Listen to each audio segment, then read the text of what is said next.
And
welcome to In-Game Chat for Saturday, December 9th, 2023. Season 17, episode 41. I'm Scott. And I'm RJ. And welcome into the show, everybody. If you would like to get in touch with us, our phone number is 334-272-9228. You can check out ingamechat.net for all the links to get in touch with us. You can find us on Twitter at InGameChat. You can find us on Facebook there as well. You can email us, everyone, at ingamechat.net. We're streaming right now on Twitch. Cameras, everybody in the cameras. We're on Discord over here. We're on the Twitches up on the things and stuff. And you can find us there, twitch.tv. Type in In-Game Chat. You'll be able to find us live while we broadcast. And you can also go on Discord. Go to our website, go all the way to the bottom. You can find us and join us in the Discord. Yeah, and then we got to do the clap thing. So let me do that very fast. There we go. Get that out of the way. All right. Well, here we go. Another show, another award show recap. Not that you need that. Another video game. And you know, I hesitate to call it an award show. Yeah. I really do. And in fact, it's taken some flack for that as well. What, the awards like what? 15% of the show? Yeah, you know, I did the math on that. I've done it so many times. I've done different ways of you know, I've counted how often they gave to the awards themselves. I've counted or how much time it was it was just other things. Yeah, it was just how much time it was music, or how much time it was somebody talking, or whatever the case. Yeah, I've gone all the way over. Yeah, you break it up. It's like special guests, teasers, music presentations, ads, of course, ads. I mean, they've got ads in the form of trailers, but they also have ads, which almost substitute as anyway. Go ahead. Yeah, you can break up the video game award show, or any award show for that matter, in like 5 or 6 categories of what they spend time on, and the actual thing you're there for, who won the awards, seems to be less and less and less every year. I'm guessing the last 3 times you did this math, the actual time spent seeing who won rewards keeps dropping. I mean, I didn't do the math this time. I got notes. Yeah. Trust me, I got notes for myself to remind myself of and I only took notes on the world premieres that they showed. That's it. I knew that I would find a list of winners easily enough. Yeah. And could give you my thoughts on those, no problem.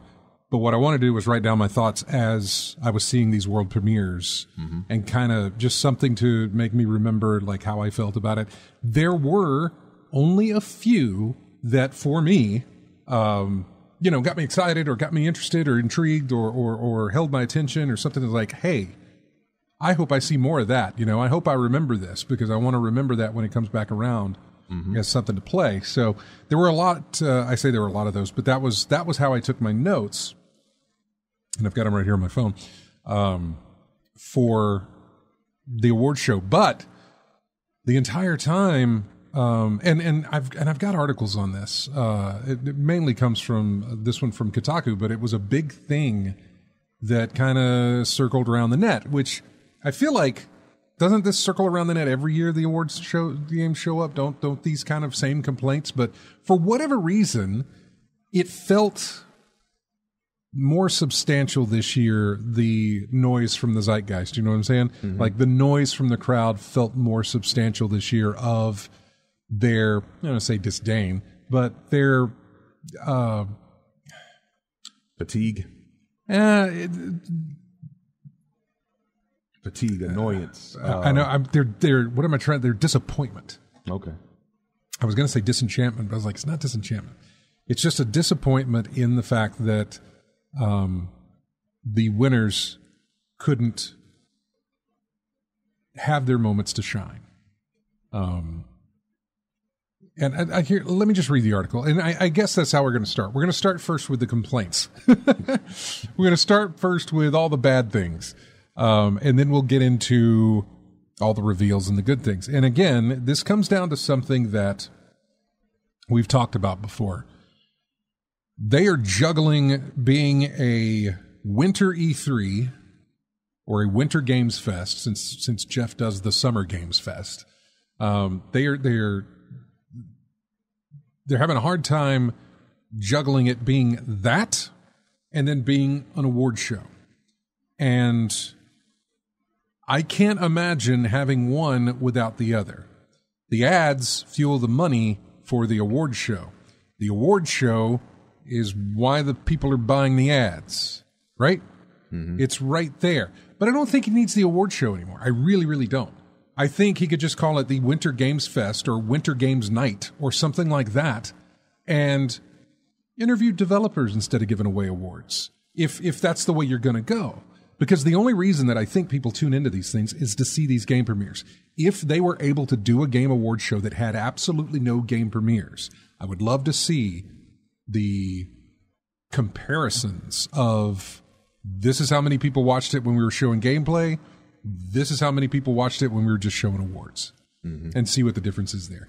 The problem is that I don't think you can have one without the other. Actually, no, you can totally have the game reveals without the award show stuff. Could totally be done.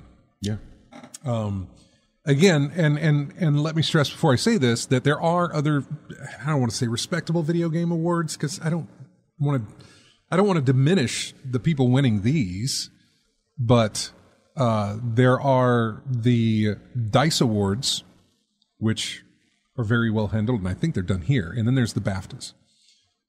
The BAFTAs cover a lot of range, but their video game category is also one of those things, and a very serious topic because it salutes the writing and the directing and the achievements that are done there. Mm-hmm.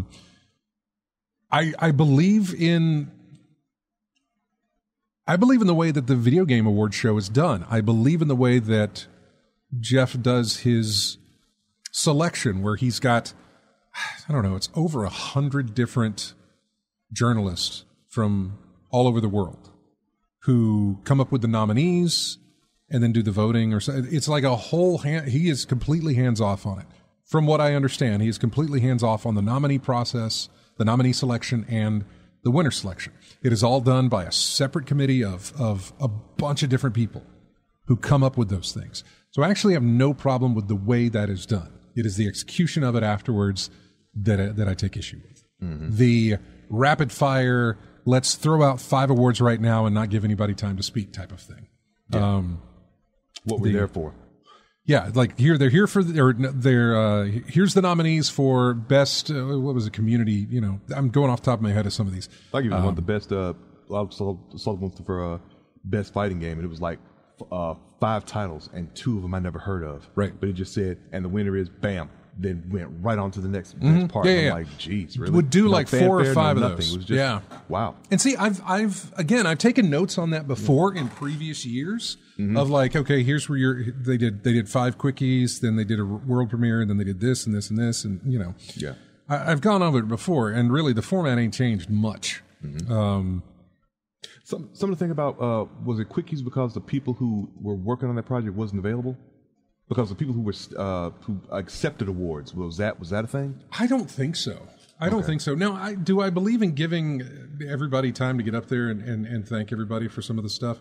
No, I don't. Mm-hmm. Am I allowed to pick and choose? Sure, I'll go ahead and say that I am. I mean, I don't know. My whole point is there's like best esports team, best esports player, most influential YouTuber or something like that. There's a lot of those where it's like, okay, that's not something that can be something that goes through there. I say that, but I can guarantee you people who do esports are probably really looking forward to that. But in that vein, have your own esports awards. Esports can be its own thing to where you can do your own awards for different teams that did whatever, or for different players that did something, whatever the case may be. I think you could put one together easily. For all we know, there probably is one already. Very well could be. Esports awards. Well, In fact, we got the internet right here. Let's. Well, they did one best. What was it? Best esports tournament, I guess, because I know Evo was in there, but they didn't win. It was the League of Legends tournament that won. The Invitational, the Dota 2 stuff, that didn't win. But in cases like that, I don't necessarily know that you need somebody going up there, and that feels like it's more. Remember when you watch some of these award shows for like television and film, and they say, earlier in the week we gave away the technical awards. Here's some highlights, and it just does your little thing. There, put them there. Mm-hmm. I feel like best esports convention or tournament is one of the technical awards. Your esport players, one of the technical awards. That's my thought. There's a website, the Esports Awards. Yeah. Home vote awards, the news, all this stuff. And I don't know the legitimacy of it, but sure. Why wouldn't they have their own award show? Resorts World, Las Vegas, November 29th and 30th. So, recently. Yeah. So, yeah.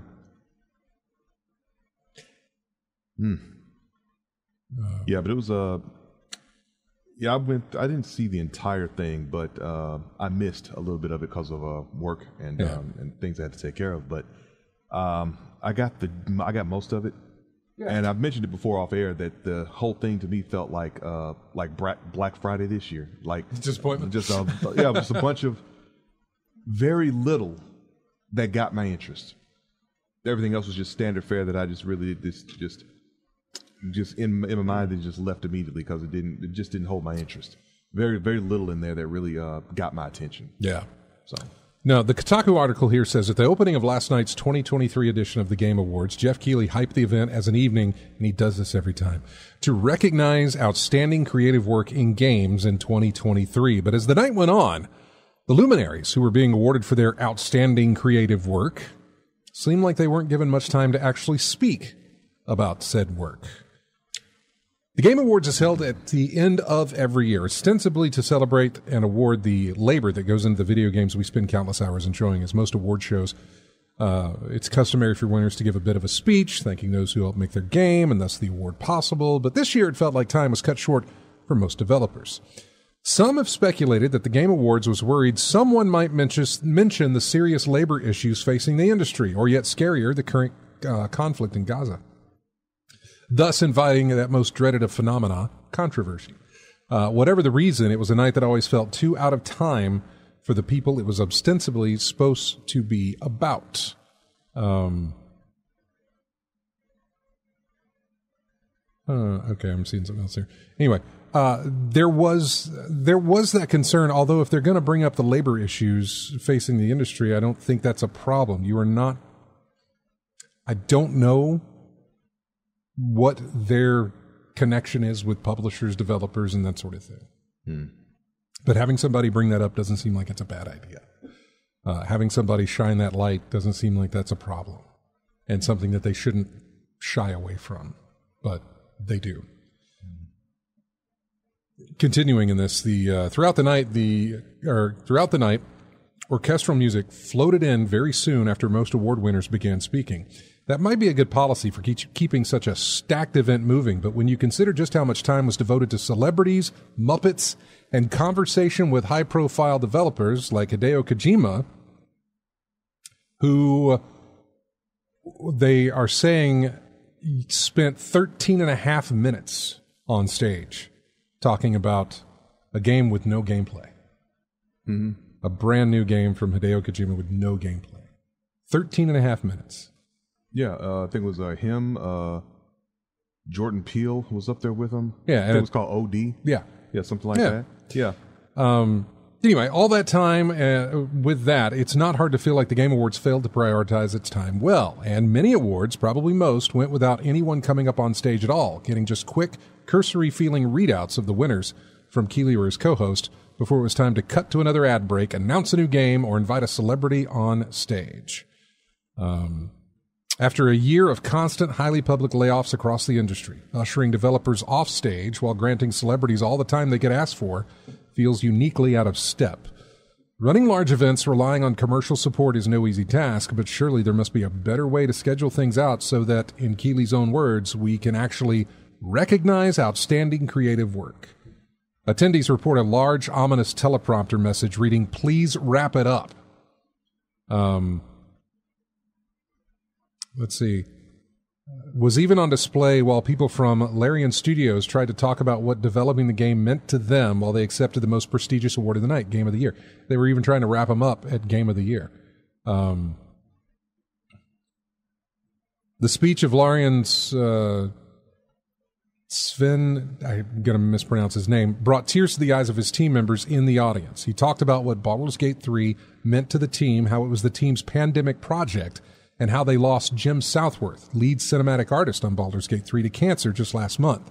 This was easily one of the most human moments in the nearly 4-hour onslaught of nonstop commercialism. But hey, please wrap it up, was the thing that was on the prompter in the back. The almighty dollar.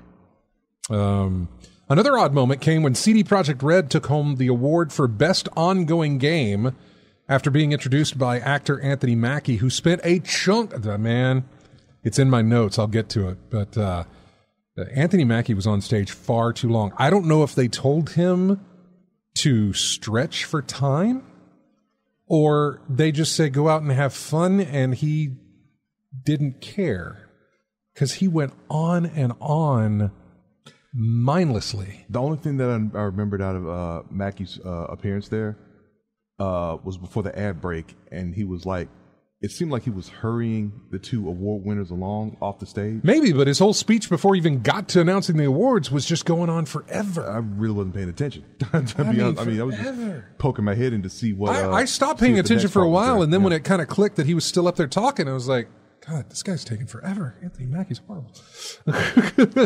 Like, I love him in Twisted Metal. I love him, the Avenger, everything. He's great. He's a great actor. I enjoy seeing him. Mm-hmm. But if this is like how he handles himself on a stage or whatever, it's like, yeah, it's good. Look, it's just safe to say. It's just safe to say that the bigger the star, the more time you got on stage. I suppose, man. Which isn't that surprising in the entertainment sphere. Yeah, no, it's not. Going back to the CD Projekt Red thing, they took home the award for Best Ongoing Game after being induced by Anthony Mackie, who took a chunk of time bantering with the audience and plugging Season 2 of Twisted Metal on Peacock. But when the two developers actually got on stage to collect their award, they were given scant time before the music started up. This morning, which would have been, I think this was Friday, yesterday. This morning, Jeff Keighley himself recognized that while no one was cut off, the music indeed felt like it came in too quickly. His tweet says, "By the way, I do agree that the music was played too fast for award winners this year, and I asked our team to relax that rule as the show went on. While no one was actually cut off, it's something to address going forward." As Stephen Totilo shared, it's not like the wrap it up music was automated. I can confirm, he wrote on Twitter, there was manual control of when to start the 30-second countdown to the please wrap it up sign. Manual control of when to make it flash. It was all tweakable.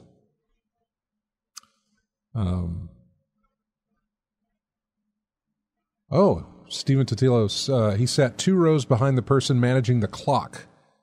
And he's even got a picture of it right there. I can confirm there was manual control when to start the 30-second countdown to the please wrap it up sign. So, yeah, it was something that could be done. Celebrities are entertaining, and ads do pay the bills necessary to keep a show running, but hopefully future Game Award shows will allocate developers as much time as Gonzo the Muppet was given to talk about the work they and their teams put into to earn their recognition. Give folks time to enjoy the deserved moment in the spotlight, or else let's just call the Game Awards what it is, Winter E3. God, you guys know I love the Muppets, but I agree that, you know, and the bit was odd anyway. The Muppets currently have nothing going on right now, so I'm not exactly sure why they were there. There was nothing there to promote that I know of. I can't remember. I would go back to it, but it felt... Still a popular character? It's Gonzo. More and I love Gonzo. I'm just saying that... more known than the people who were there? Yeah, but it wasn't Kermit. But still a Muppet and more known than the people there. Very, very, very likely. Very likely. What did I say earlier? The more popular you are, the more time you got on there. So there you go. Well, I know Jeff's got some sort of connection with the Henson stuff, because I know he was involved with the Muppets for something. Mm-hmm. I want to say it was their Haunted Mansion thing last year. Yeah. But yeah, all of it just felt... All the segments that took up so much time felt overly long, felt too, I don't want to say pandering, but I don't know. When you see people getting brushed off stage real quick after their thank yous, or when you see there were two people up there who won an award for something. It was male, female. Male says his thing, gets done, steps away from the mic, music hits hard. She steps in to give hers, and they're like, oh, no, and they bring down the music. It's just like, let them talk, man. You don't have to hit that music right when he backs off. Just. There were so many moments where it just... I love the new game reveals. I'm not gonna crap on that, because I'm there for it as well. Yeah. But I guarantee you, and I'm telling you this right now, if they had a separate show, 3 hours of content that contained no new footage of games. It wouldn't even have to. Don't give me any footage of games at all. You could use stills or title cards. It's a YouTube clip. I would be there. Yeah, it's a YouTube clip. 25 minutes, you're done. But I'm just saying, as much as I talk about the new game reveals and how that fuels the thing, yeah, and the notes that I took on the new game stuff and not whatever, if they had an award show that strictly was about the people that make the games, and like I said, 3 hours of nothing but people on stage accepting their awards and nominees. No game footage, no new announcements. I would still be there just as, excited about seeing that as I would be about the new games. I really would. I don't know how many other people would enough to... I'm not saying I'm the only one that does it. I'm just saying I don't know that enough of us would be there to support such a thing. I doubt it would be a huge number. Yeah, there'd be some, but not enough to merit advertisers and whatnot jumping in on that. So yeah. So I don't know. Yeah. So anyway, rant over. I would like to be done with that rant now on this, at least for me. But if you've got any rants you want to throw out there, you're more than welcome to. Yeah. It seems like just typical award show. It is a whole bunch of fluff and not enough substance. As much as they don't want to be that is exactly what they are. Yeah, that's what they turn into. I just feel like they could be better. Shorter. Sure, and if they stuck to it, where, like I said, there was no game footage and they were there giving the awards out, you'd be much shorter than 3 hours. Yeah. But I would still be entertained. I really would. I would love. Plus, I could get sound bites of these people thanking their things. Thanking their. I could use that on the air and stuff. I could use that on the air right now. There's just not much of it. Yeah. So yeah. Anyway, that was my whole thing. Let me go back to some of the comments here, because I've just been going off since we started. Yeah. AC Wraith only watched it for the Warframe drop. Same as you. Same here. This was the first Twitch drop that I actually cashed in on, because I looked at where it dropped and I'm like, wow, look at all this stuff that I never cashed in on because of drops of stuff that I looked at. Yeah. And speaking of Warframe, their showcase, and I've got it in my notes, but their showcase of whatever that was, I can't remember the name, it's in my notes, looked wonderful. Yeah. That looked fantastic. Let's see, something else about Warframe. I do remember chat was filled with Clem, the character from Warframe, just taking over chat. And then people really spoke up when the best ongoing game came up, and they were just Cyberpunk won that. Yeah, and the Clem poster really picked up during that part. Because one of the things I think about with Warframe, I think of ongoing. I think of Warframe. How long has that game been running? I mean, that was such a weird win. I don't want to diminish I don't screw that. It's not a diminishing thing to talk about. No. One of the things about awards is you look at it and you think to yourself, why did you win? Why were you even nominated? You think about, why did you win? How'd you get nominated? What was the criteria for you winning this award? Is this ongoing? Granted, they've come a long way. I give Cyberpunk or CD Projekt Red credit for having Cyberpunk released how it did, and pulling it into where it is now. But if you're going to use that as the reason for winning, then No Man's Sky is going to sweep every single year for all the content that they produce, and the way that they have gone from, just crap to this is amazing. So I didn't get why Cyberpunk won that. Because my experience with Cyberpunk is main game, updates, DLC, and that's it. Yeah. What about that is ongoing? You got more DLC in the future, because that you can apply that to a whole bunch of other games out there. Yeah, and I need to open up my awards list because I want to see who else was nominated in that category. But yeah, let's see. Nope, that's every trailer. Let's see. I thought I had one that had all the winners. Apparently, I don't. What did Alan Wake get? Like best art direction, I think. Alan Wake won a lot, actually. I got to find a list. I want to say it was score and art direction. I think for Alan Wake too. I think you're right. We're going to take a break. When we come back, we will go over some more of the awards. I wanted to get. Let me finish up this.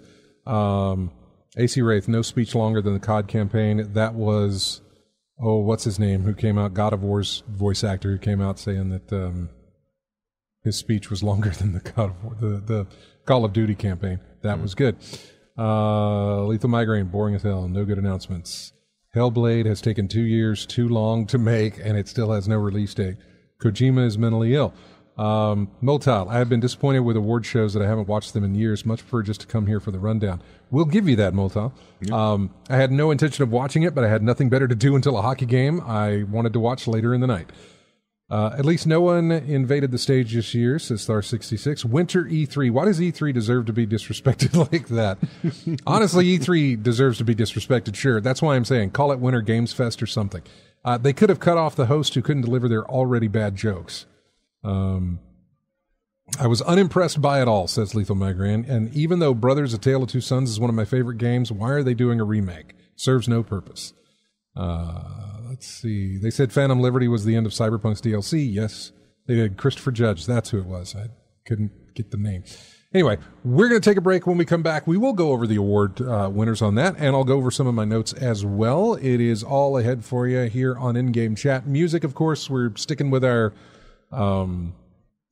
Christmas theme here, and we're going to go back to Arkham Origins for our first break. The Night Before Christmas is the name of this track. We'll be right back.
Welcome back to In-Game Chat.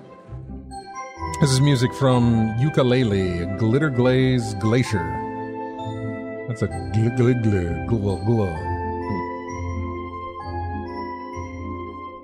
But it's all Christmassy.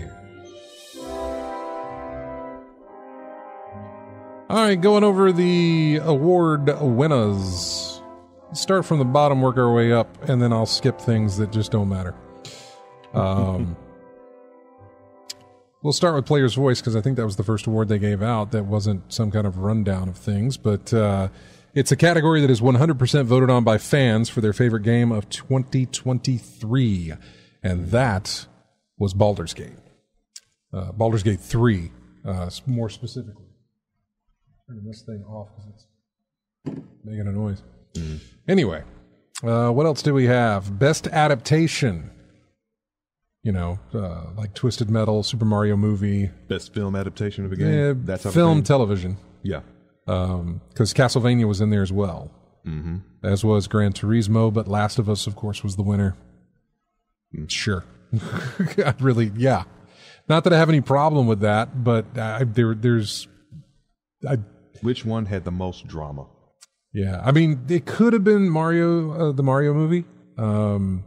May have had some contention there, but Last of Us was just so good. No, I would treat it like if it's film and TV adaptation, I think about like I would the Oscars or Emmys or something like that. Yeah. The one that like has the most drama. Oh, I see what you're saying. Yeah. Or the one that's real heady, that type of thing. Yeah. That's the one that usually wins. It's like back in the day when all the foreign films with subtitles would win awards at the Emmys and no one understood what was going on. Hey, did you see Parasite?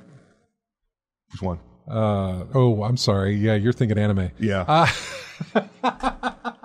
we got aliens taking over humans, or we got the I'm talking about the family. I'm talking about the family living in the basement. Yeah, was it a Korean film or a Chinese? Was it Chinese or Korean? Might have been Korean. Okay, yeah. I'm not sure though.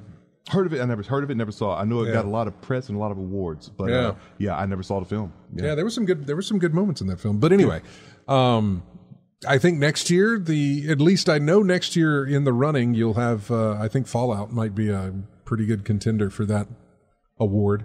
Unless something else drops, yeah. Well, I know Last of Us Season 2 is not hitting until 2025, and we're getting Fallout next year, and I don't know what else we're getting next year as far as television or film that are game related.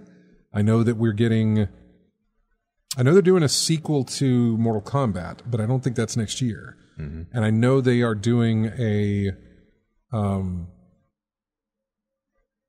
League of Legends is next year too. Arcane. Arcane. Yeah. Second season of Arcane is next year also. And that's a good one. Sonic 3 is next year probably.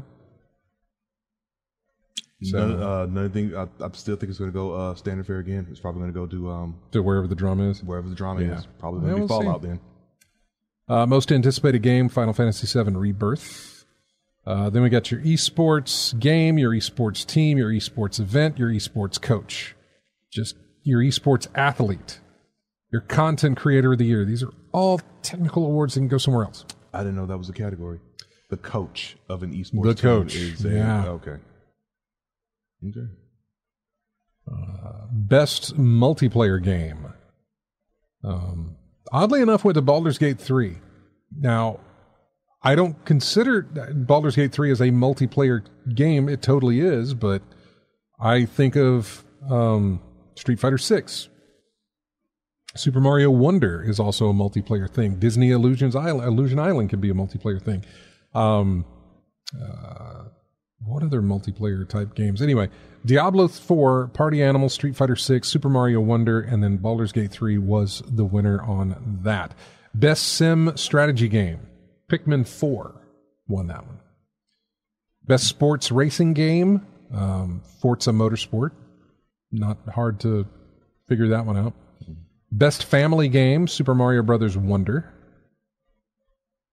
which, by the way, I've played, and it's great. Mario Wonder's really, really good. Best fighting game, God of Rock was a nominee. Yeah, I wasn't familiar with that. Like I said, some of these titles I had no idea. That's why I'm going back over these. Mortal Kombat 1 we knew. Nickelodeon All-Star Brawl 2.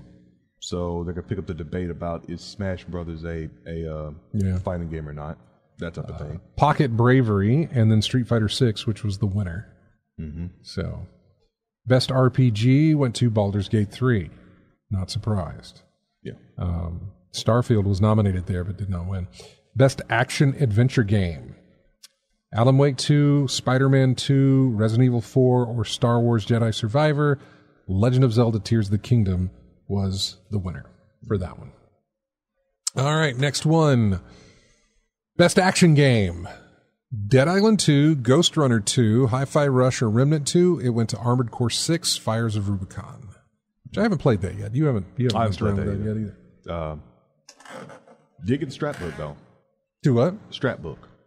Really? Future Press. Yeah. Is it a physical hard? Okay. Collector's item. Yeah, nice. Yeah. Innovation in accessibility. This recognizes software and or hardware that is pushing the medium forward by adding features, technology, and content to help games be played and enjoyed by an even wider audience. So things like Street Fighter 6 has the ability to tell you which side of which side of your character your opponent is on, so that either people with bad sight or blind can play their game. Yeah. Forza Motorsport won this. I wish they had gone over the details of like everything that they offer in that, just to know exactly why it took that home. Yeah. Best VR game went to Resident Evil Village. Best community support did not go to Destiny 2, but did go to Baldur's Gate 3. Best mobile game. I had no idea where this was going to go, but it was Star Rail, Honkai Star Rail. Something I've never heard of. Yeah, HONKAI. Yes. Yeah. Best debut indie game. This was an interesting thing. Was it? Yeah. The best debut game created by a new independent studio, Dredge, Pizza Tower, Venba, and Viewfinder. I have played Venba. I played the demo to Viewfinder, and the winner was a game that I played recently and will go back to play again, Cocoon. Really, really enjoyed that. Glad it won in that sense. But that was best debut indie game. Best indie game for outstanding creative and technical achievement in a game media made outside the traditional publisher system. A lot of controversy on this. I say controversy. There was a lot of talk about it because of the definition of what an indie is. For instance, they talked about Dave the Diver. Looks very indie. And it is made by a small studio. But that small studio is just a branch off from a much larger studio that, again, has a bunch of funding coming in from somewhere else. So it's hard to call them independent. That's a stretch on the definition of independent in that case. Yeah, that would be. It's hard to call them independent. So there was that. Sea of Stars, by the way, was the winner. I don't know about them as far as are they indie or not. I have no idea. I just remember reading about the controversy of the whole situation of what defines indie.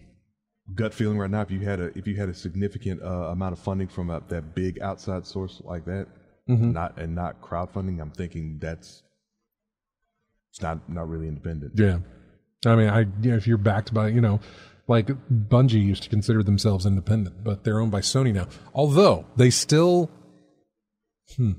for now, they still consider themselves to be independent. While they have been bought by Sony, they have no influence from Sony.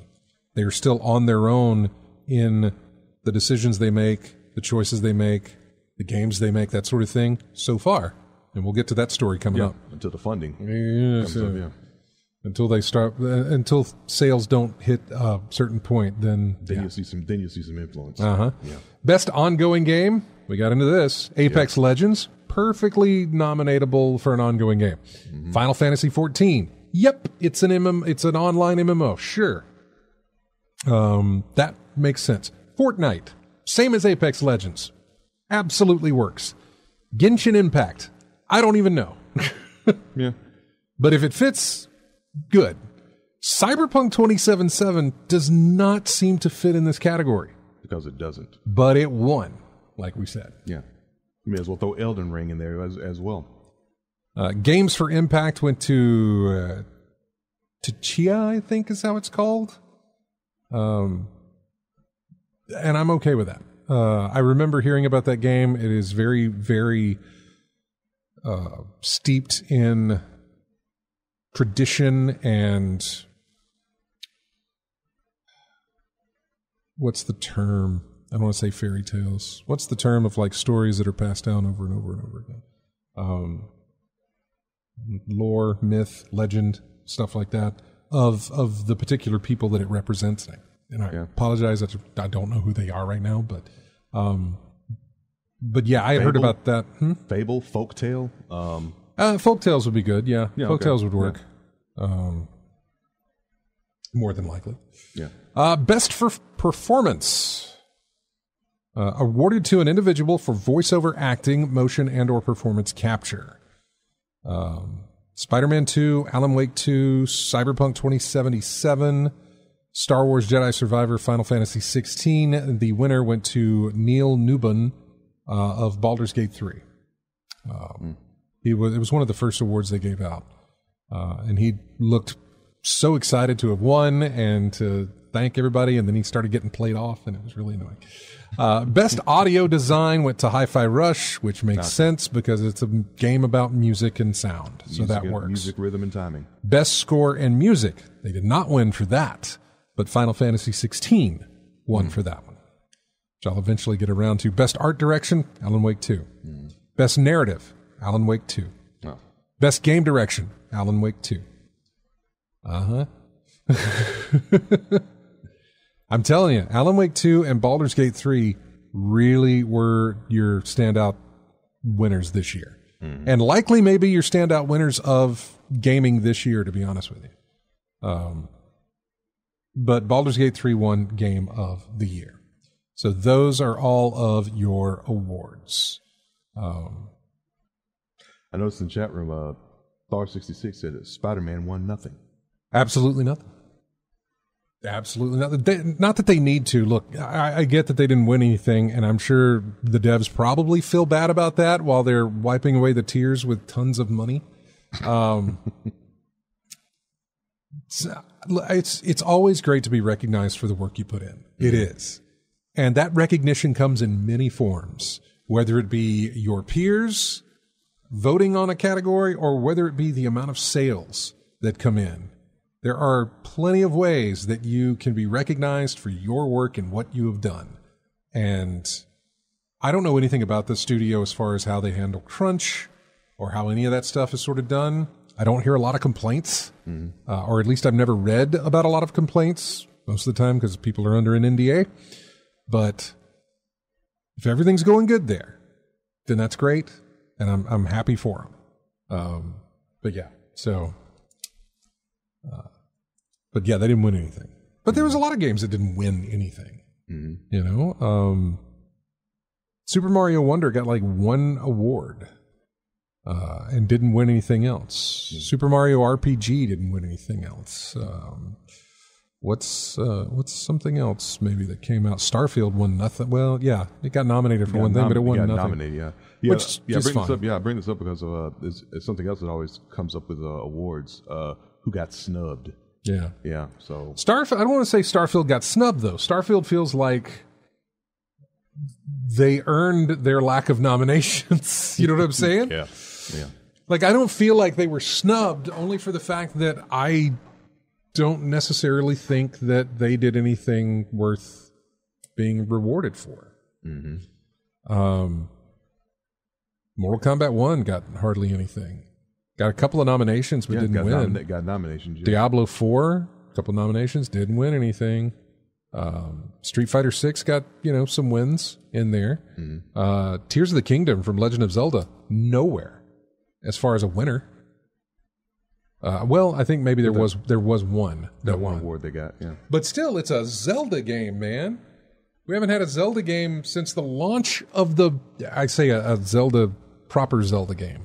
Not a remake or something like that. We haven't had a proper Zelda game since the launch of the Switch. And this year we got it. And it didn't win anything.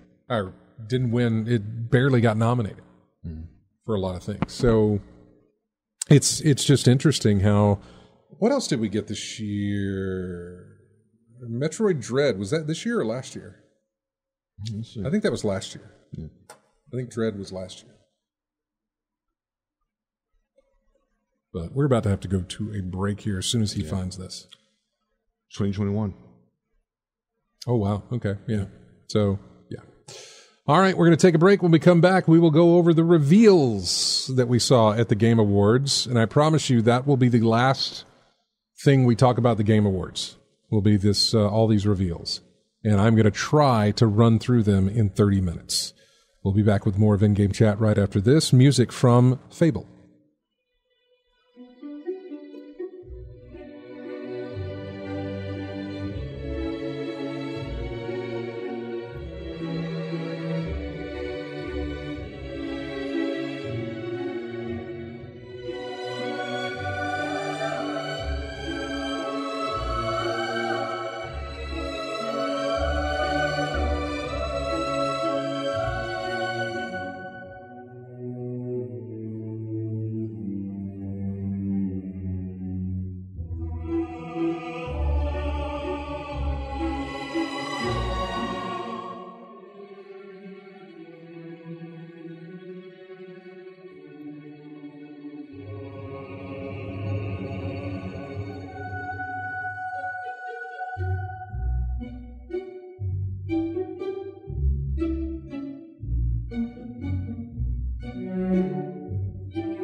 Welcome back to the show. That is music from Blue Stinger. That's right. What system was that on? Dreamcast. Dreamcast. Yep. I have yet to go through my Dreamcast titles yet. Mm-hmm. I have yet to even download any Dreamcast titles yet. Yep. For emulation purposes. Mm-hmm. Okay, let's jump into the show notes for... Come on, where's my notes? There we go. There was a lot that I missed. There were parts of it that I missed because I did have to get ready for bed. So there were some things that you will not hear me talk about that were in there. So, just we cut it for time. We wrapped it up. So here we go. I got my list. The pre-show, we got Brothers, Tale of Two Sons, the remake of that, which I'm surprised we're getting, just like Lethal Migraine, that we're getting a remake. But we are. Then we had the reveal of Pony Island 2. Then Rise of the Golden Idol, which I believe is a sequel to Curse of, I think it was Curse or Legend of the Curse of the Golden Idol or something, I think.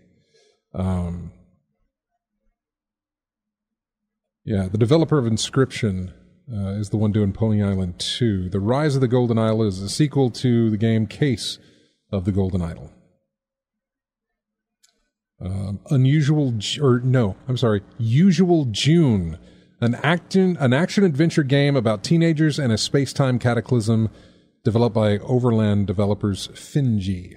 2025 on that one. Arknights Infield, a spin-off action RPG from a strategy game. Technical test on that begins on January 10th, by the way. Harmonium the Musical, an accessible narrative game about a young deaf musician. That was the first reveal trailer. It seemed interesting. If you're looking for your winner for Games with Impact or something like that, you'll probably find it there in that one. Whenever it does get released, I don't know. The next game looked really, really cool, and I was very, very interested in it. Windblown. It is from the developers of Dead Cells. Coming out next year at some point. It was a co-op roguelike, and I loved every bit of it.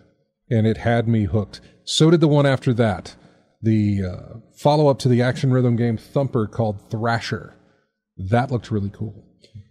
There was Persona 3 Reload. I'm not a Persona guy. World of Goo 2 was a sequel, which it's been, God, what was it, like 13 years since we've had World of Goo. And they're finally getting around to a sequel. Yep. Metaphor was shown off, a fantasy RPG from Atlas Entertainment, fall 2024. It's just, those don't get me there. You know what I'm saying? They just don't pull me in. Yeah. There was a lot of that for me during the reveals. I mean, a whole bunch of stuff that really didn't pique my interest. Yeah. Let's see. We saw Exodus. It was a time-traveling sci-fi action game with very Mass Effect vibes. Unknown of when that's going to get released. God of War popped up, and I thought, well, what are you doing? And I was like, oh, it's a game mode. They're introducing a game mode. God of War Ragnarok Valhalla is DLC. It's free DLC coming out next week. In fact, wait a second. Yeah, 9, 10, 11, coming out Tuesday. Roguelike elements for God of War Ragnarok. So, something called Big Walk, a co-op puzzler from the Untitled Goose Game developers. Then we got Hellblade, man. That was when she came out to take the stage. She was there, I thought, to do an award, but she was there to talk about Hellblade. And as the trailer went on, I'm like, give us a date. Come on. Give us a date. I will just give us a date. We didn't get a specific date. We just got the year, which is 2024. So we still don't know when in 2024 we're getting that. But I'm almost positive it's way in the fall. Because if it was any sooner, I would have thought they would have thrown that up there. Delayed to 2025. Right? Yep. Very likely. Second quarter of 2025. In February? March, maybe? May. Really? Mm-hmm. All right. His money's on May, folks.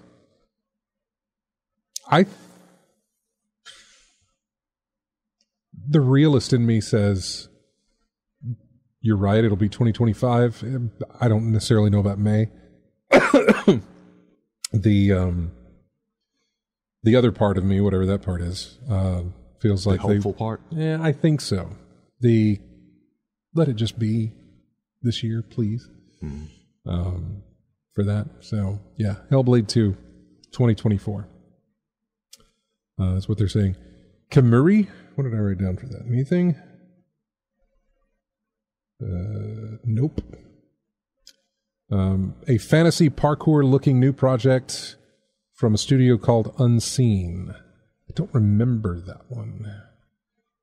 No Rest for the Wicked. That was from the studios behind Ori and the Blind Forest. It's a top-down RPG. Very interested in that. Even though I never played Ori. Oh, then we got the Sega stuff we were talking about. Yeah. Remakes of some classic popular titles that they have. So, it's making new games based on a bunch of arcade classics. Jet Set Radio, Golden Axe, Crazy Taxi, and Shinobi. And I want to say there's actually more. Yeah, they said, and more. Streets of Rage was also featured in there as well. Now, by more, I'm hoping they do something with more with Virtua Fighter, like number 6. Yeah. Because all these fighting games get their sequels, and Virtua Fighter's still staying on 5. And, when was the last time when was Virtua Fighter 5 was what year? You remember? I'll look that up. You go ahead. I'll look it up. Because we've had revisions of Virtua Fighter 5, and the most recent one being Ultimate Showdown, put on the PS4, which I'm still getting a lot of joy out of. Keep hope alive on that one. Last game came out in 2006. Yeah, yeah. But in terms of fighting games as well, maybe they'll do something with Eternal Champions. Because I've been harping on that for a long time too. You're doing all these remakes of all these other titles, so yeah, hopefully you do something with that as well. But yeah, looking at that, I saw the format they were doing. Something that stuck out to me was the format they were using for what appeared to be Golden Axe and Streets of Rage. Golden Axe and Streets of Rage had a full 3D camera aspect to it instead of the like a third person over the shoulder, third person over the shoulder, full 3D type thing, as opposed to the 2D scrolling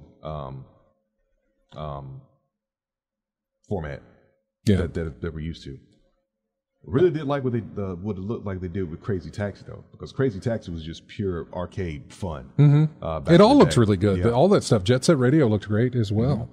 Mm-hmm. I was kind of floored at first because I thought they were delivering a package like, oh, it's going to be greatest hits of the Dreamcast or something. You know what I'm saying? Like the Genesis collection on the that's what PS4, I thought it was. But as they kept showing footage, I was like, that's updated. That looks these way different. These are too updated to be a collection type like thing. And then I'm like, what are we getting here? What is this? Yeah. And then it's like, oh, they're doing remakes. Okay, yeah, stuff we're working on.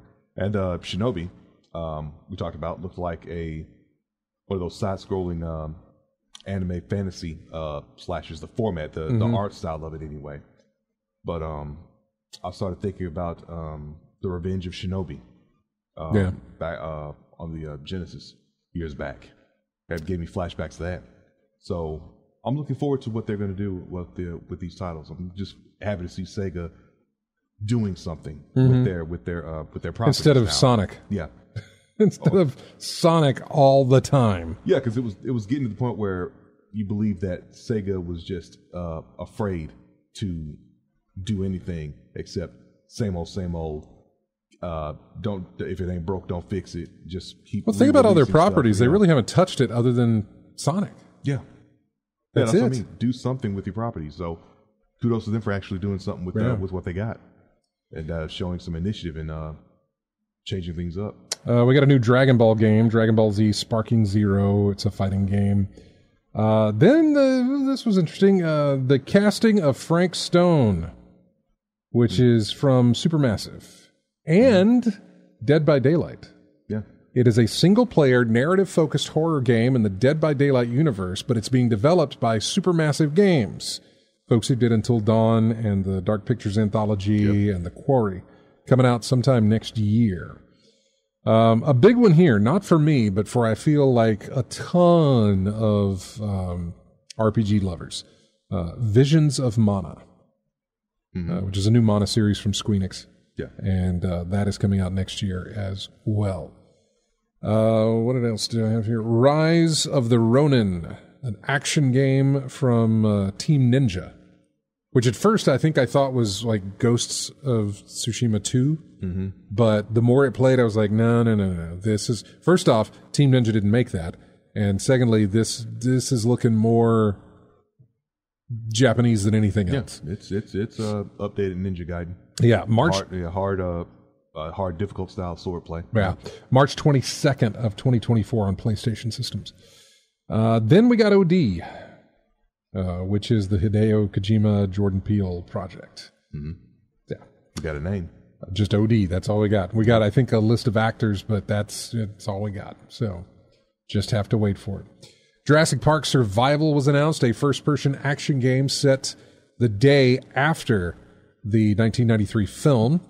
I made a note here in all caps because this is done every time. Anytime something Jurassic Park is teased or talked about or whatever, anytime you're trying to tease that and you say, here's something that is 65 million years in the making, we know what that is. Dead giveaway. Stop using that. That is the worst crutch. I call it a crutch. It's not a crutch. But it is the most overused, I don't even want to call it a tease, but whatever it is. I call it a gimmick. That whole thing of like 25 years in the making of something is fine. Mm-hmm. You know, like a sequel to Virtua Fighter 6. Yeah. You can say it's been 20 or whatever, how many years it's been in the making. It's been too long. Yeah, anyway. right? Yeah, it's been in the making for this long, but when you say, and everyone does, it was the tagline of the first film, an adventure 65 million years in the making. And then games doing the same thing, and then Keeley up there doing that. I was like, we know what you're talking about. Stop using that. Mm-hmm. Come up with something else. Stop it. Get so tired of it. Write something new. Yeah. They're not, though. They won't. It's 66 million years in the making. Right. There you go. Well, that hadn't been a million years, but yeah. Or back it up some. It's only been 59 million years in the making. Yeah.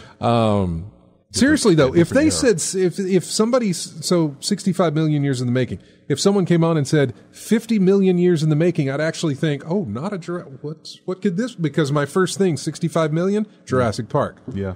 55 million, and I'm like, wait a second, is this Turok? I don't know. Which basically, those are your only two choices. Anytime 65 million years in the making, it's Turok or it's Jurassic Park. One of the two. Yeah. Unless we get, what was that old cartoon? Which one? Dinosaurs that had mech elements on them, like little thing, and they had Dino lasers. Riders. Was it Dino Riders? Was that what that was? It was an old cartoon, man. Yeah, I think it was Dino Riders. And I think the dinosaurs talked. Yeah, I think, 88 action fiction. Humans fly through a wormhole and end up on the prehistoric Earth. Yeah, Dino Riders is an animated television series that first aired in 1988. The cartoon was primarily a promotional show to launch a new Tyco toy line.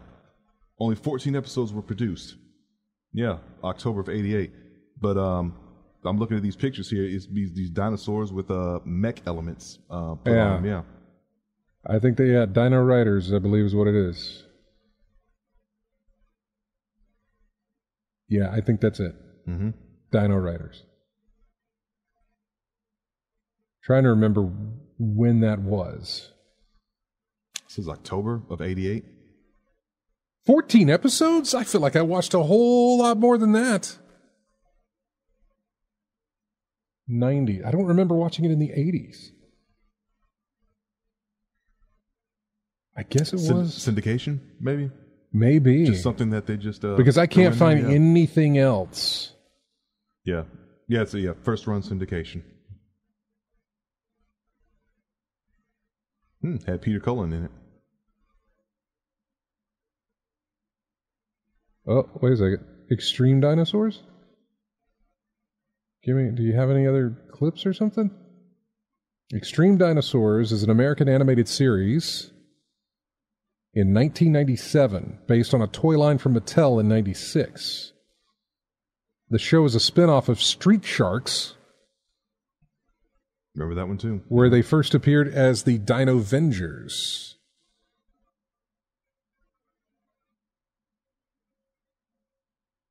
Is that the one you meant? I don't know. Because all I see is a title card. I don't have anything else. Let's see. Characters were Steggs, Bullseye, Spidor, Hax, T-Bone, Spike. Those names sound familiar? They don't, man. None of those. Okay, probably they don't sound familiar, man. Okay. Yeah, it just looks like anthro-dinosaurs. But yeah, the ones with actual dinosaurs with mech enhancements. Yeah, that's that was Dino Riders. That's Dino Riders, yeah. God, I feel like there was just... Man, I'm going to have to... Dino Saucers? What is that? What year was Dino Saucers? Maybe this is what I'm thinking of. Dino Saucers is an 87 animated television series.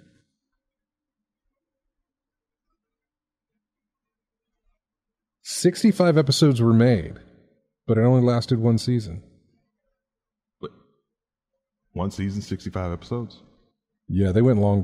Back in syndicated animation days. Yeah, it was long. They had long production times.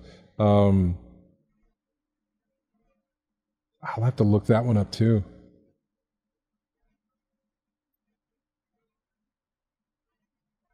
It might have been that one. It might have been Dino Saucers. You said the dinosaurs talked, right? I don't remember, man. I'm thinking they did. Oh, it is Dino Saucers. Okay. Because I remember this red T-Rex looking thing. Yeah, okay. I remember these guys. Yep, I remember them. There is one of the dinosaurs wearing like a helmet of some sort. I'm sorry, folks. I had to go back and figure out what this was. I had to go back and find it. I really had to, because it was really bugging me. Because I'm like, I don't think it's Dino Riders. It wasn't Genghis Rex, was it?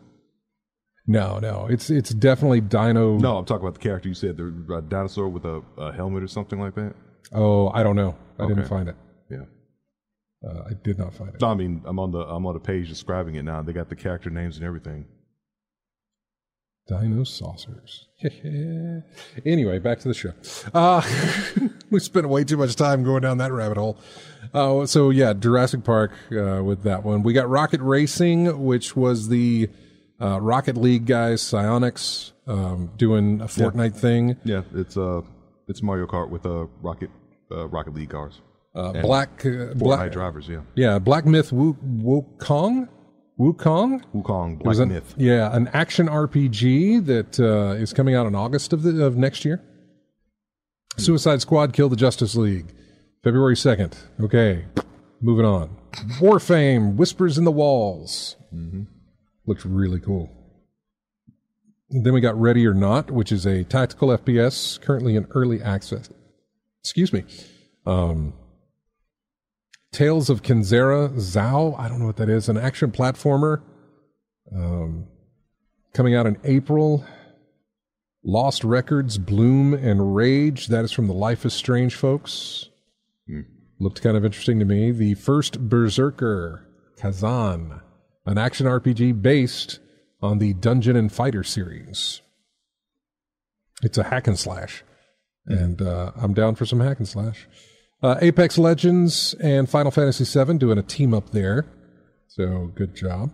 Skull and Bones. Surprised to see this and surprised to get a release date.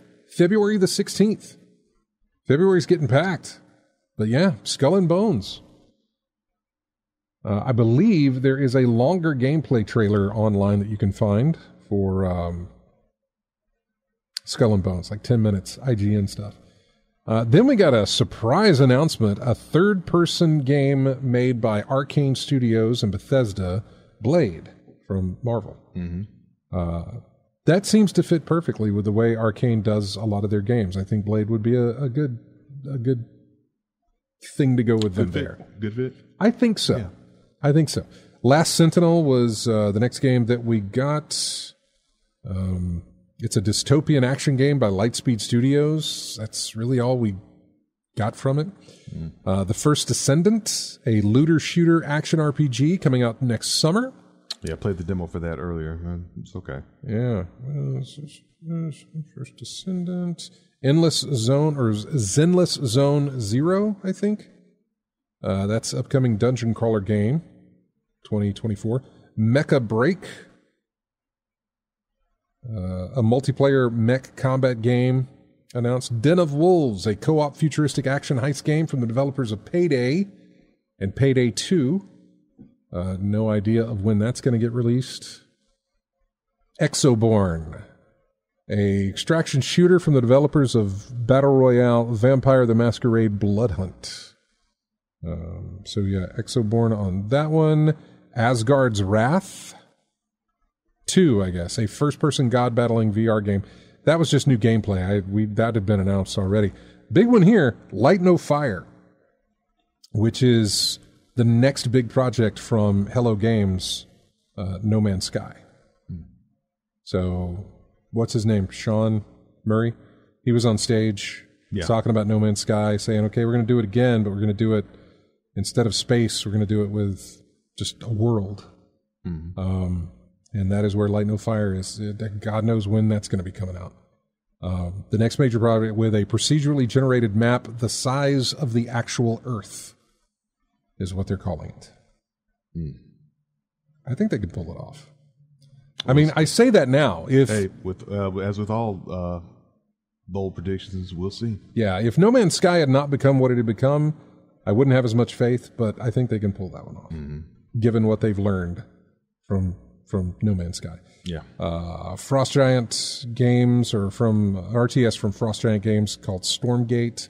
Final Fantasy 16, Echoes of the Fallen, a new expansion, which was released that day. And then they also announced Rising Tide, which is scheduled for spring. So more DLC for Final Fantasy 16. The finals were show off and actually released that night. One of those shadow drops. It's a team-based game show FPS. It's on Steam. Was doing pretty well, I believe, from what I remember. And then our big one, I say our big one, the big reveal at the end was a brand new Monster Hunter game. Monster Hunter Wilds. So, coming out in 2025. So there you go. We did the rundown. Look at us go. We've got to take a break. When we come back, we'll jump into all the other news because there was one trailer that was not shown at the Game Awards. For obvious reasons. Earlier in the week, and we're going to talk about that. Dream Bells is the name of this track. I don't know where it's from. The titling got all messed up. But, Probably Nights. Could be. You could be right. I don't know. We'll be right back with more of In-Game Chat right after this. It's Nights. Yep. RJ got it right.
And welcome back to In-Game Chat. Music there from New Super Mario Brothers U.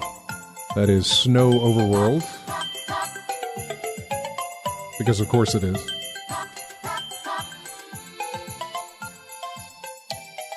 All right, so there was a lot of other things going on that weren't the Game Awards this week, and we haven't talked about those at all. The big one being the trailer for Grand Theft Auto 6. Was released on Monday. It was supposed to be released on Tuesday. A leaker got it out there, who really wanted you to buy Bitcoin, by the way. But a leaker got it out there early, and Rockstar said, all right, fine, put it out there. And they did. And it was, the response was massive for this thing. It's coming out in 2025. You're getting your two protagonists on this one that we know so far. They're on the cover art anyway. But, and it's going to be on your PlayStation 5 and your Xbox Series X, but no mention of PC, by the way. So we do not know when we'll get a PC port. We're sure we will, but you'll have to, you're going to be double dipping as usual. So, but yeah, let's see. First trailer for Rockstar's massive open world sequel, Grand Theft Auto 6, has already surpassed 85 million views and become the publisher's second biggest video on YouTube in record time. Less than 24 hours after its debut on December 4th, they released the first trailer for GTA 6. So far, we don't know when or if there will be a PC port. Let's see. Minutes later, and in the last 24 hours, the trailer has exploded on YouTube. As I'm writing this on December 5th, the trailer is quickly approaching 100 million views, which, when it inevitably crosses that point, will make it Rockstar's most viewed video on YouTube. Currently, the most watched trailer from Rockstar is the original GTA 5 announcement teaser, which was released a decade ago. However, GTA 6 is about to catch up and surpass the total views on a 12-year-old trailer in just 24 hours. According to the Guinness Book of World Records, that is a record. It has also been reported that the trailer has beat the record for most views on a non-music YouTube video in 24 hours, previously held by Mr. Beast at 59.4 million. Keep in mind, it took GTA 6 only 13 hours to reach those views. So it's pretty clear there's a lot of excitement for the next Grand Theft Auto game. So yeah, it was huge. It was huge. Lethal Migraine says he couldn't possibly care less. I am interested in what they do with it because I know they lost Hauser and a couple of other people who have gone on to do other things. Yeah. And aren't there for writing the stories. So yeah. I'll be interested to see how this thing unfolds. Yeah. I'm waiting to see how the entertainment factor is going to go without those two. Regardless of their not being with the studio, this thing's going to sales are just going to be amazing. Yeah. For this thing. I mean, it's GTA. It doesn't really matter.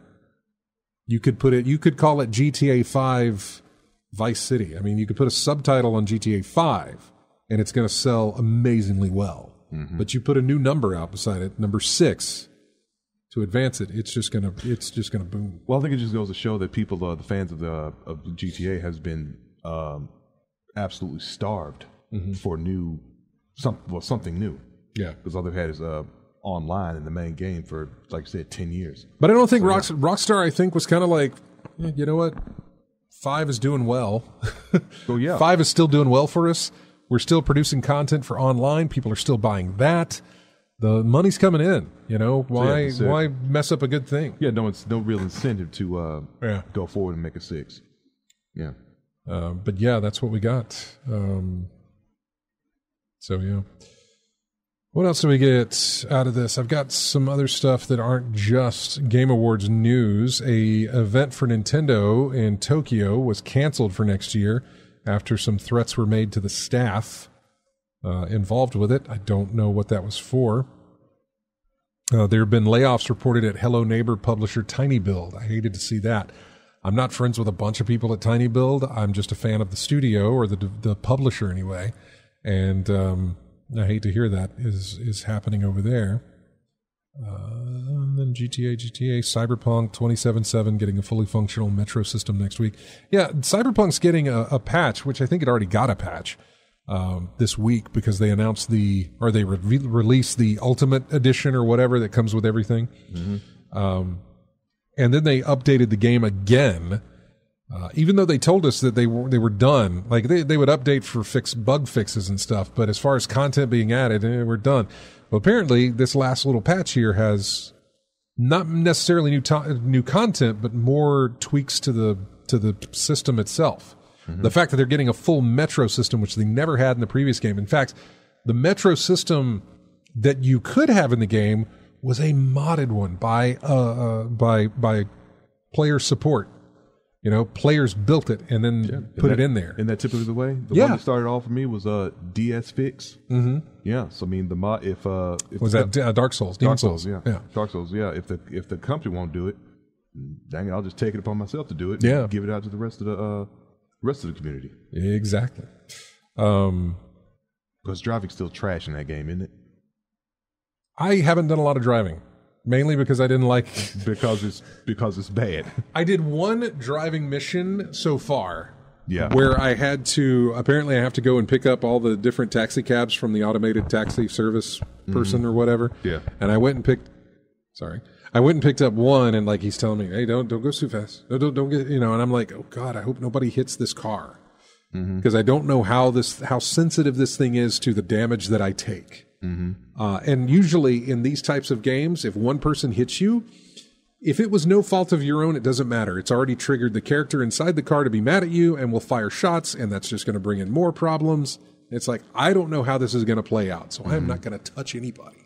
I'm being very careful. I delivered one car, and I've been in the area to do more, but I have avoided it because I'm like, I don't know that I'm ready for that. I don't know that I want that kind of stress. Yeah, so. I remember my experience with driving in Cyberpunk.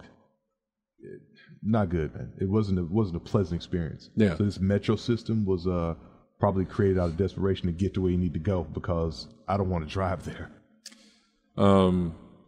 Lethal Migraine says the motorcycles are much better to drive than the cars in the That's game. True. That is true. I did get one of those. I think it was. I don't know the name of it. It was the orange sports bike that I got from there, and I had a much better time driving that. I haven't been on a bike yet. Yeah, I haven't done a bike yet. Get yourself a bike and see how much better driving becomes in the game because the vehicles. I mean, the trucks, cars. Yeah, not so much. Not great. Yeah. Okay. Do we have a question? What's wrong with it? Oh, I'm sorry. Rob Zilla asked, what's wrong with the phone number? The phones, well, that's 541. There's nothing wrong with the phones now. When we started, I had the phones were on busy, but they're not. I took them off earlier. Yeah. Like before I even spoke in the microphone, I took off the busy. So there we go. Now there we got calls going in. All right. One more news bit, and then we'll jump to the phones because we only got like 15 more minutes left to go. Yeah. The other news, two news stories here, and it comes out of Bungie. We'll talk about these real quick as I pop them open, the news articles. Employees, this comes from PC Gamer. Employees are reportedly worried that if Destiny 2, the final shape, flops, there may be more layoffs, which that makes sense. Yeah, if it's not going to work, then they're going to lose it. It feels like many higher-ups aren't listening to the data and are like, we just need to win our fans back. They still like us, one employee said. No, they don't. We got rid of some of our most knowledgeable, beloved folks who have been here for 20-plus years. Every day I walk in afraid that I or my friends are next. No one is safe. That feeling is exacerbated by worries about the Destiny 2 expansion, The Final Shape, which was recently delayed from a planned release in February to June 4th. As the conclusion of the Light and Darkness saga that has been in the narrative backbone of Destiny since the release of the original game, expectations for The Final Shape are very high, and Bungie simply cannot afford to get it wrong. The current state of player dissatisfaction with Destiny 2 and extended wait for the expansion has put the studio in an even tougher spot. And one source said the feeling among employees is that, quote, we're definitely looking at more layoffs if The Final Shape doesn't do well. For once, that outcome could even reach all the way to upper management. When Sony acquired Bungie in 2022, it said the studio would operate as an independent subsidiary, headed by Parsons, I think it's Pete Parsons, who remained as CEO following the takeover, and with a board of directors split between representatives of Sony and Bungie. But multiple sources said that if Bungie misses financial targets by too wide a margin, Sony has the right to dissolve the current board and take full control. So,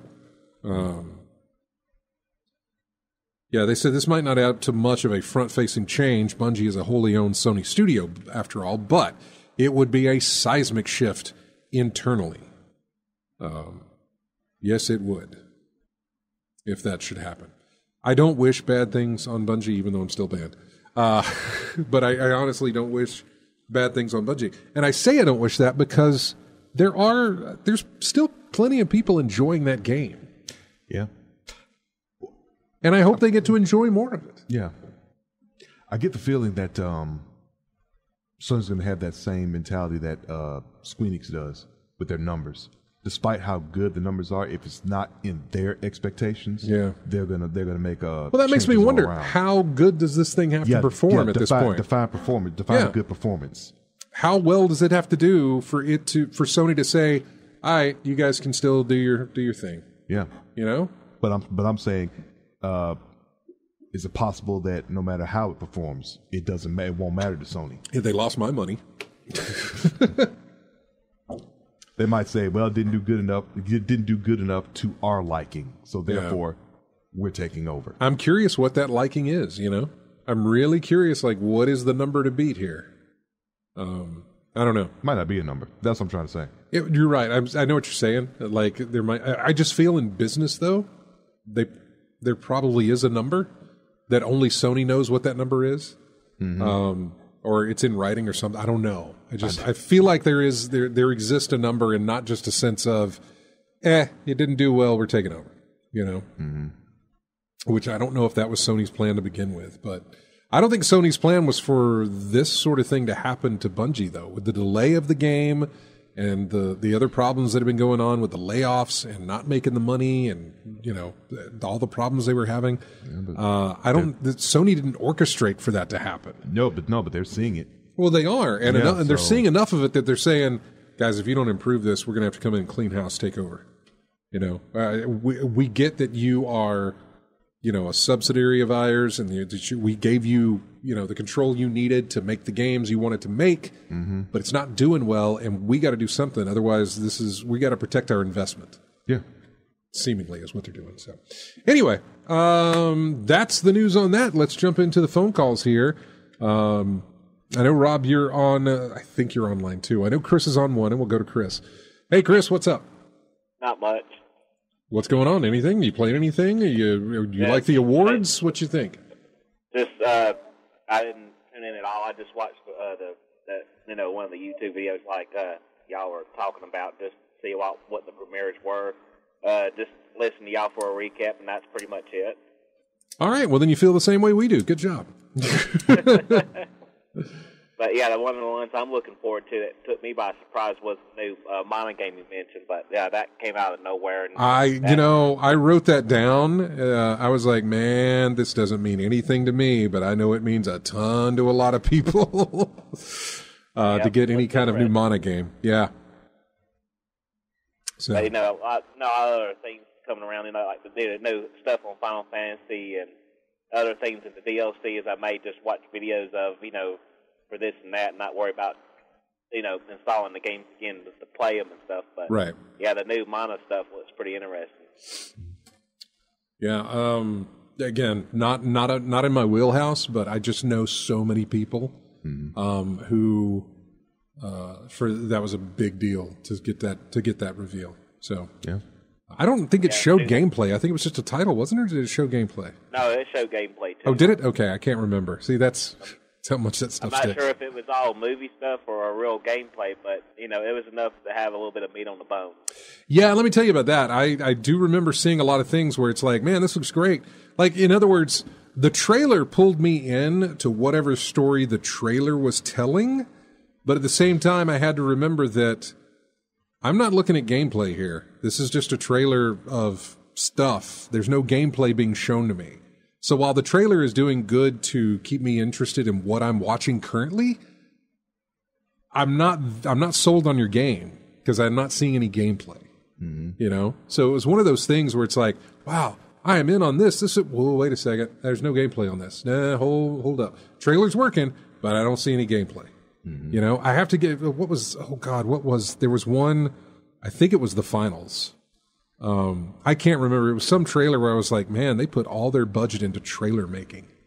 Because they're showing gameplay, but this trailer is really, really much better than what I'm seeing of the gameplay. Mm-hmm. So yeah, I mean, it's marketing, man. It is marketing, and it's there to do that to you.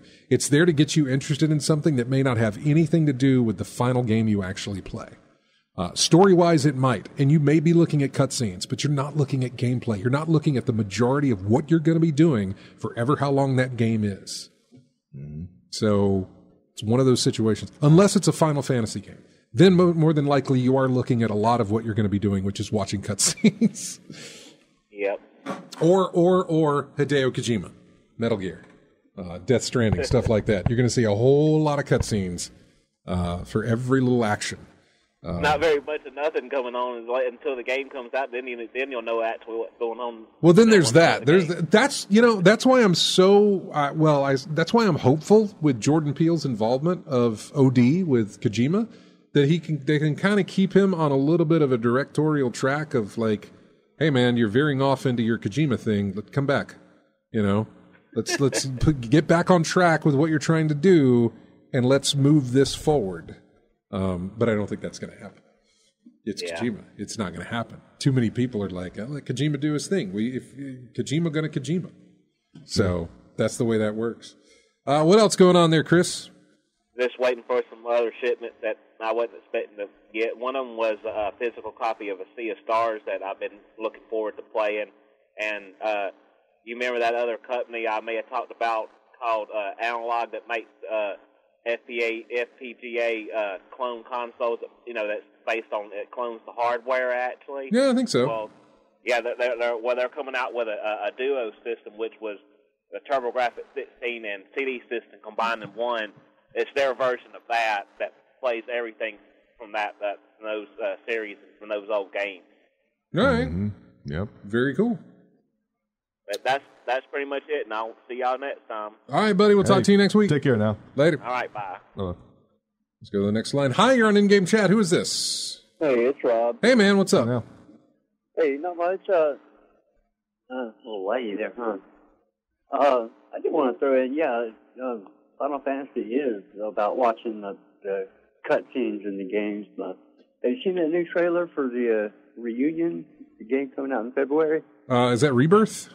Is it Rebirth or Reunion? One of them already came out. That's RE. I think if you're talking about Final Fantasy VII, I think it's Rebirth. Okay. The one that's coming out in February, I just found the release date. Yeah, I want to say that's Rebirth. I don't know. February 29th, 2024? Yeah. Yeah, Final Fantasy VII Rebirth. Yeah, it's Rebirth. Yeah, yeah, that's it. Okay.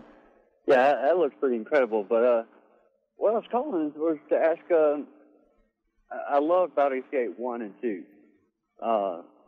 What console or platform is Part 3 on? If it won all these awards, it must be pretty cool. Baldur's Gate? Yeah, I think PC. I know that Baldur's Gate 3, however, is on PC, PlayStation 5, and it's now on Xbox Game Pass. Or not Game Pass, but it's now on Xbox consoles as well, Baldur's Gate 3. The first two, though, there may have been a console. Hang on. They did make them over, port them over for PlayStation or something. Yeah. But you really had to have a PC to really play them right. I know. I think you're right. I don't know if the same thing applies to Baldur's Gate 3. That's what I'm worried about before I drop the hammer and buy it. I'm looking at PlayStation 2, Windows, PlayStation 4, 5, Xbox, Xbox One, Xbox Series X, GameCube, Game Boy Advance, the Switch, Stadia. So yeah, it's that's Baldur's Gate, which first released in '98, by the way. So, but what about 3? Like, let's say 3 is only available on PC and current gen consoles. Okay, but they do have it like for PlayStation. I don't have to set up my gaming rig to play it. No, if you got a PlayStation 5, you can play Baldur's Gate 3. And as a person that is a PC gamer and console gamer, would you say it's comparable, or do you really only need to play it on PC? No, I say the PlayStation 5 is actually a very, very good port of the game.